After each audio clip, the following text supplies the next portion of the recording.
What's going on, y'all? Let's talk about some nutrition tips for 2026. Honestly, I'm just gonna dive right in. So let's talk about it. Number one, let's get clear on what you even like. And no. Not with just your taste buds, like what your body actually like. How many times do you continue to eat foods that upset your stomach, and then the next day you say, well, let me try it again and see if it upsets my stomach today? It's going to upset your stomach every day, okay? And when you discover these things, we need to write it down. Let's make a list of the stuff that your body does not like, okay? I'm not saying don't eat it at all.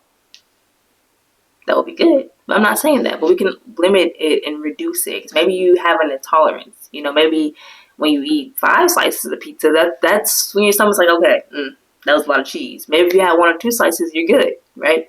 Maybe liquid dairy is okay, but solid dairy is not. We have to figure out what the intolerances are. That's going to take some effort. That's going to take you getting to know your body. So that's number one. Okay, let's take inventory. Let's take stock and let's figure out what your body actually likes and what it doesn't. And that could even be healthy food. For some people, apples bother them, broccoli bother them, spinach bothers them. Let's get clear on that as well. Number two, now that we've figured out what we do like and what we don't like, now it's time to actually eat. Okay, I know that seems like such a simple thing. Like, what do you mean eat? Is it eating the problem? Actually, no. Okay, so many people, especially in the fast-paced industry that we're in now, don't eat at all. Don't eat breakfast, barely eat lunch, and nibble at dinner. So now we're just not giving our body any fuel. And when you really take the time to think about all that your body does for you every single day, it literally never stops functioning. But it needs your help. It needs you to put things in it that it can utilize to help keep you alive. Like, all day your body is just trying to keep you alive. And it's like you aren't helping it at all. So don't be useless to your body. Help it. Okay, so let's actually start to eat. Number three, in addition to eating, we need to drink some water.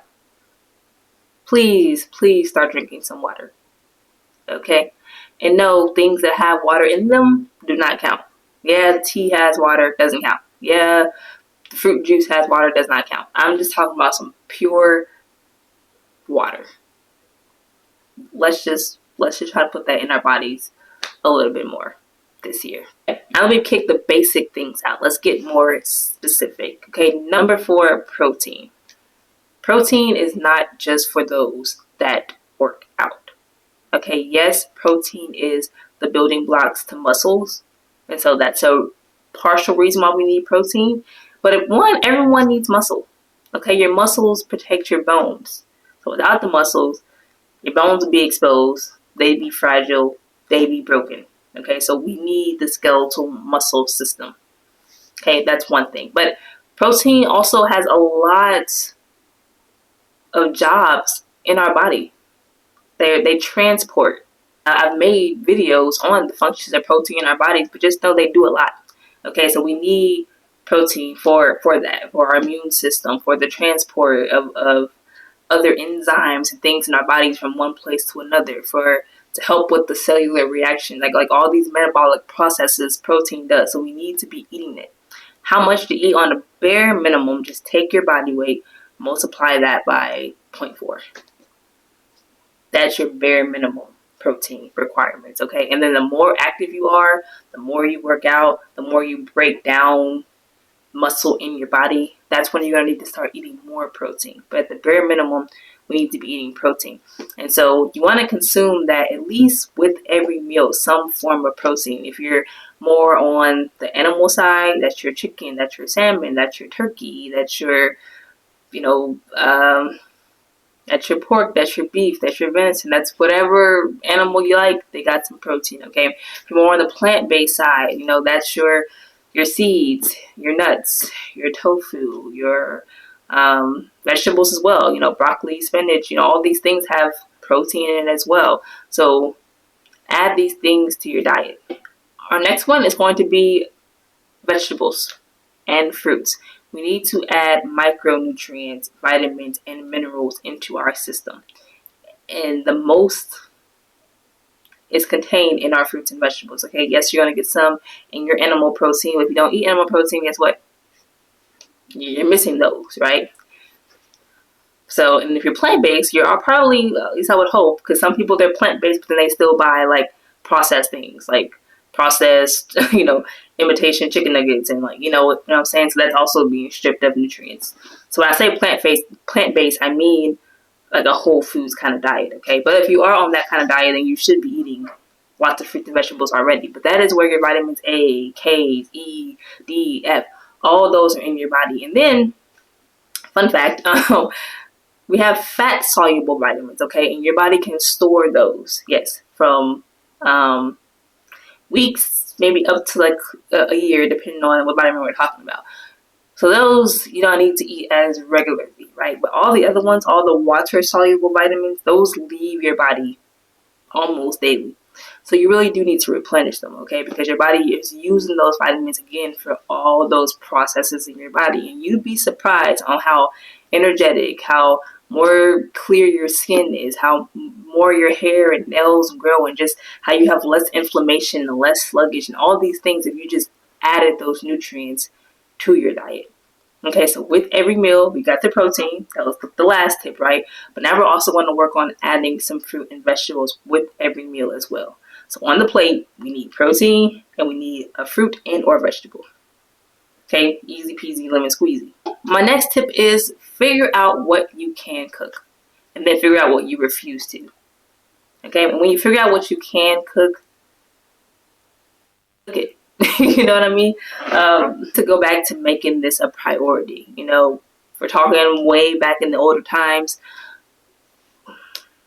We weren't in this fast-paced society where all we prioritize is productivity. There was a time where actually nourishing your body was the priority because food is medicine. Like, it truly is. A lot of the medicinal things that we have right now come from the earth anyway. You know what I mean? It comes from something they've taken out of a fruit or vegetable or herb, right? So if you just ate that stuff, sorry, I just, passion, just suppress that a little bit. The point is, you can heal yourself through food, so we need to prioritize that.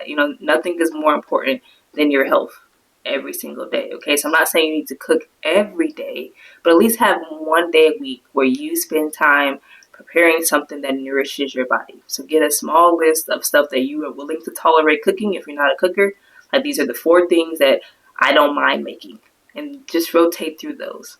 And then the other times, yeah, you can allocate out. Maybe you have family that like to cook. Go spend time with them. Suggest that, hey, let's all get together. Let's pitch in. I'll bring the groceries. Let's cook something. If you got friends that like to cook, do the same thing. If you got a partner that likes to cook, suggest a meal. Say like, hey, let's make this today.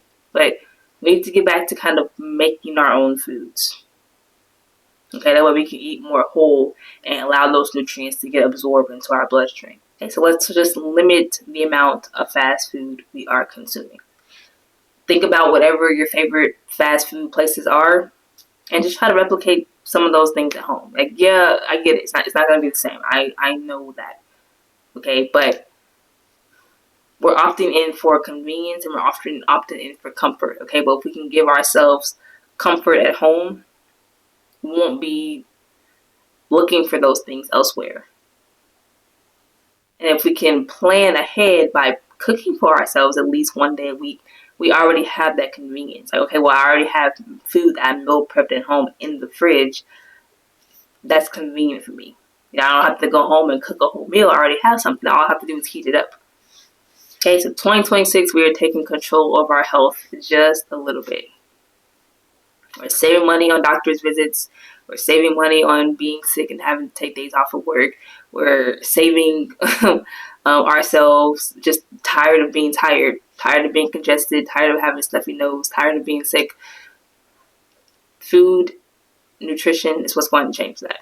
Okay? So there you have it. Those are my few tips on how we can take control and improve our nutrition in 2026. If you like this video, you know what to do. Give me that thumbs up. Make a comment in the comments on any other nutritional tips that you think will be beneficial or that have helped you in the past when you've been on a nutrition journey or currently on one right now. If you need help with nutrition. I do have a free 30-day program on my website right now. Limited spots, so hop in there as soon as you can. But in that, I do give a breakdown on all the macromolecules, so protein, fat, carbohydrates, etc.